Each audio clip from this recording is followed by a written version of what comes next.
Welcome back to another video on Nalu Fishing. For today's video, I'm gonna show you guys how we make that super effective and super simple fishing method called the Boy method. But before this video starts, I just want to give a big shout out and a big thank you to Sir Julius Boy TV. This guy taught us how to do this method. He's the one who invented and introduced it to us, and today grabe, super effective and super laking tulong sa mga fishing adventures namin. So just a quick background on Sir Julius Boy TV. He's actually from Sablayan. This guy, ever since I met him, he was humble from the beginning, and Sir Julius was actually the one who took initiative, and siya pa mismo nag-introduce at nagpakilala ng fishing method na ito. For today, wala muna tayong adventure out there because the weather's just crazy. It's been raining so hard every single day because of the low pressure area, and winds are strong, waves have been crazy. We haven't been able to boat just like nearby and explore. It's just too strong. But anyways, today I'm gonna show you guys the secret to catching big fish. Stay tuned. And don't you worry guys, this isn't a fishing method that's super expensive like those other fishing methods when you're spending thousands or for just one rig. This one you spend approximately 2,000 pero you're able to make 20 rigs. So super sulit na, 20 pieces or even more. Depende sa size na gusto nyo. But yeah, stay tuned. We're gonna start. Captain Jomer and Master Junior there. They will assist me in doing this. And yeah, let's get to it. Okay, so for step one, the first thing is you need to source out styrofoam, which is approximately about 2 feet long, so that, you know, if my fish on, you could see the bait later on stand up pag kumagat na. Kasi usually, the first, you know, initial moves of a fish is to dive down or go far, then dive down. It's always dive down. This will then bring your styrofoam to a vertical position, which will then signal you that there's a fish on. Second is, don't you guys worry about yung mga in Tagalog pigtas, but in English it's shedding, the shedding of the styrofoam.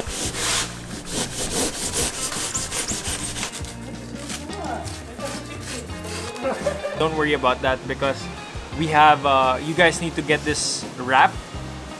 It's like a tiny wrap. I think the smallest net you can get that has the tiniest hole, which will then prevent the styrofoam from shedding, from making pigtas, and from, of course, dirtying our oceans, because we don't want that. That's the number one thing. Okay, here's the final product. The boy. That's what your styrofoam should look like, or you can see it perfectly. Okay, here, Captain Jomer got this para, of course, we're worrying about the pagpigtas, pag-shed ng styro. This will stop that from shedding. Ano tawag din, Jomer? Mosquito net. Mosquito net. Okay, so for the next step, it's time to wrap the net around the styro so that, you know, to prevent the pigtas and pag-shed. And here, you guys can see Jomer, he's sewing it. And he's gonna put it through each and every edge and end of the net so that the net will be secure and it will be fitted on the styro itself. So just an update on our progress. Si Captain Jomer's patapos na sa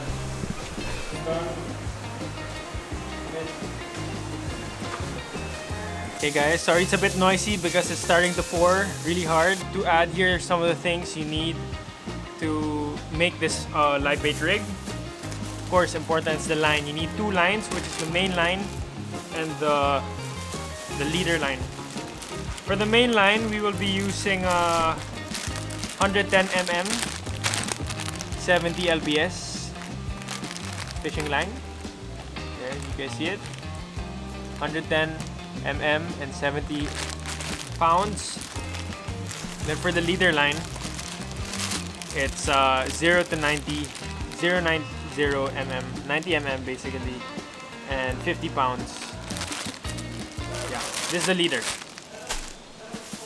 The next, of course, since of course it's a live bait rig, wahoos can get it, king mackerels, tanigas can get it, so which are all toothy fishes, and you never know when or they're gonna bite. So you need to be ready for those moments. And here's your steel wire. 90 pounds. It's the, I don't know what you call this, but it's the flexible one. If you get the stainless, the single strand, I think, if that's what it's called, those tend to, you know, once you keep folding them, they will slowly give out and break. Like before, that has happened to me. I lost a big wahoo, my first wahoo ever, but it was right there, but it snapped. So I recommend getting this one, the flexible one. Then here, always your circle hooks. This is it's a size 22, but sizes matter depending on which brand you get from.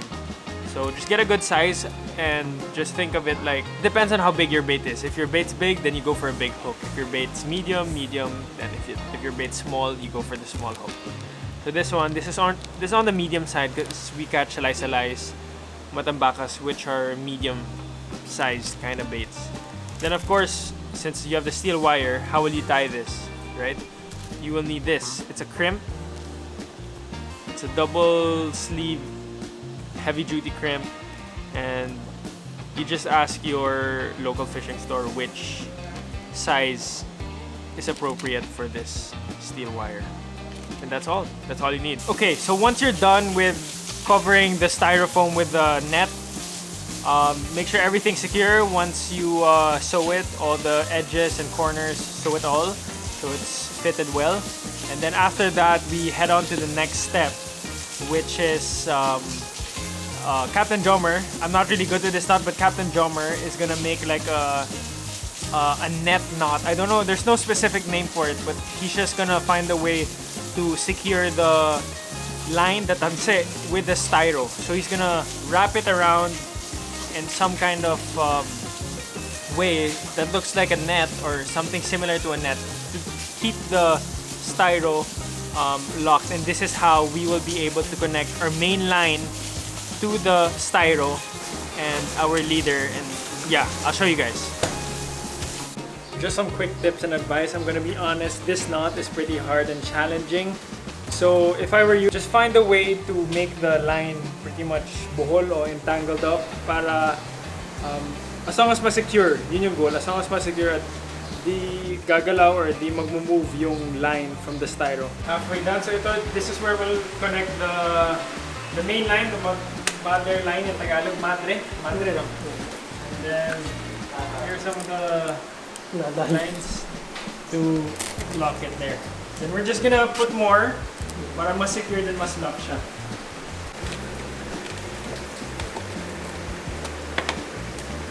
Okay guys, we are halfway done. Captain Drummer's just locking up all the lines and securing everything just to make sure it won't make a loss. For the next step of making this Kaboy Boy live bait method, he is gonna connect the main line, which is the 110mm fisherman's line, to the styrofoam. And I'll show you guys how that's done. You guys all done? That's how you guys want it to look like this. There's a lock. There's the loop up here. This is where the main line goes. And they're all the way there. Super secure. Ready para sa mga mamaw. Okay, there you go. Captain Drummer is gonna make a figure 8. No, figure 8 loop knot lang. Simpleng knot lang pero super powerful. There. Yan, yun yung sekreto, laway. Figure 8. And then, cut off the tag end. Don't forget, always cut off the tag end para malinis tingnan. And here you go. Super simple lang na loop-to-loop connection lang. Put it over. Loop there. All the way down. There you go. And then there you have it. That's it. Yan. Wait lang. I will focus. Yan. That's it. Figure 8 loop to the styro. So that's super secure and super powerful na yan. Okay, so now since it's connected to the styro, from the main line we're gonna count 70 pa, which is pretty much 7 meters. So here's the main line, 110 mm. I think that's about 70 pa, I'm not sure, but 70 pa? 7 meters? Ito. Ito. So from the main line, 7 meters, and then you attach to a swivel. And you have options of uni knot, and then figure 8. Drummer will just do any knot you trust most to connect to a swivel. Figure 8 yan, no? Figure 8. So that's figure 8.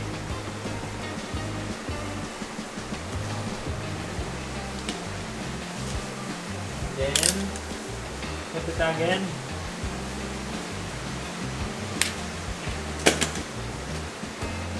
There you go, you just shoot it through.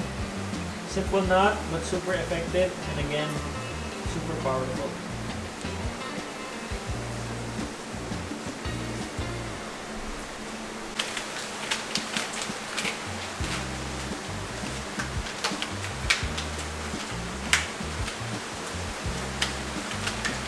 Okay, here, for the last and final part, almost there. That's the leader line, 0.90 mm. I think 50 pounds. He's gonna measure out 10 dipa, which is almost like 10 meters.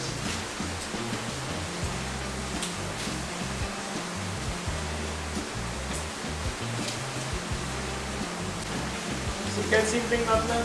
So from the leader line connected back to the swivel. Do another simple knot. You can go for a simple uni knot, or you can go with whatever knot you feel comfortable with, as long as it connects to that swivel right there. Magandang knot. Hindi ko lang po AG.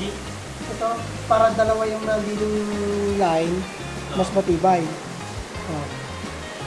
Diba hindi pursado?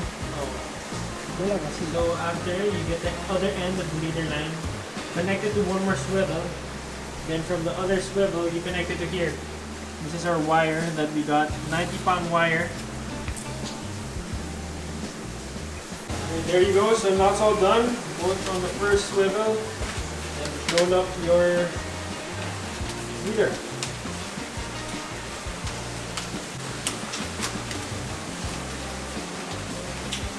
The final touches, almost done. Captain Drummer is putting the crimp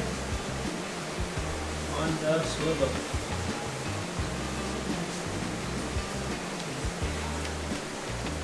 Bakit ang dulo nito?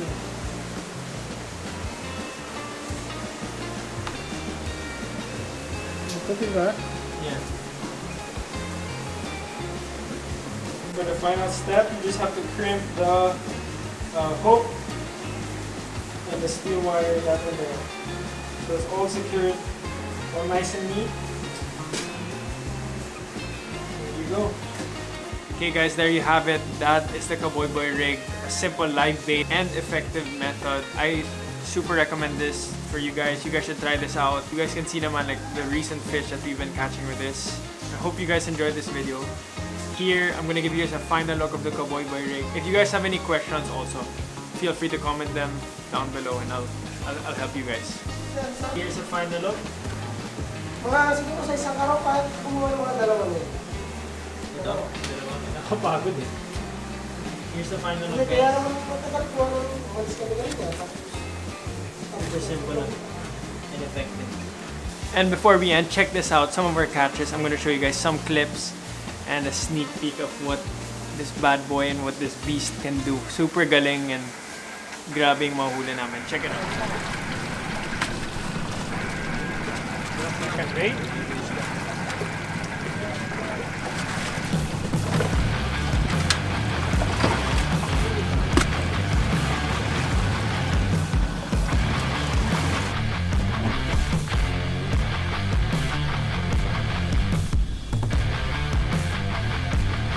Malaki yan. Tumatay ko eh. Dito. Sa kanan ka. Sir, ito magkala. Saan na siya? Okay, forward. Baka! Here we go! Neutral lang sir ha. At mabigat to. Ay, sige lang mo rin. Akin na. Yeah. Basta nilublog po ha. Sige lang. Wala pa yung shoot, malapit na. Wow! Extend ko, master. Sir, pa-ticket to reverse sir. Woo! Kabiboy! Idol! Okay na, man? Okay na, sir. Basta extend ko pa yung handle, di na. Akit mo muna. Woo! Idol! Eto na! Wala, ganito ha.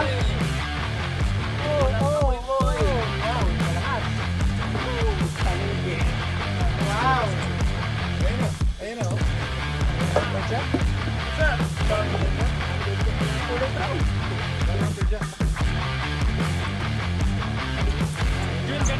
Okay, basta. Ano yan? Amberjack yata. Jumpish. Jackfish. Jumpish na, jumpish. Lapu-lapu. Hindi, Amberjack! Hindi. Layo. Dol! Guys! Gancho! Layo. What the heck, baby? Wow! Kaya Ano to? Ang tawag dito, sir? Red snapper? Na... Hindi! Yubera! Maya! Best fish! Wow! Yes! Yubera, baby! Laki. Unang bitaw. I hope you guys enjoyed the video. Please don't forget to like and subscribe, and feel free to comment any questions and any suggestions. Thanks for watching. See you on the next. Peace.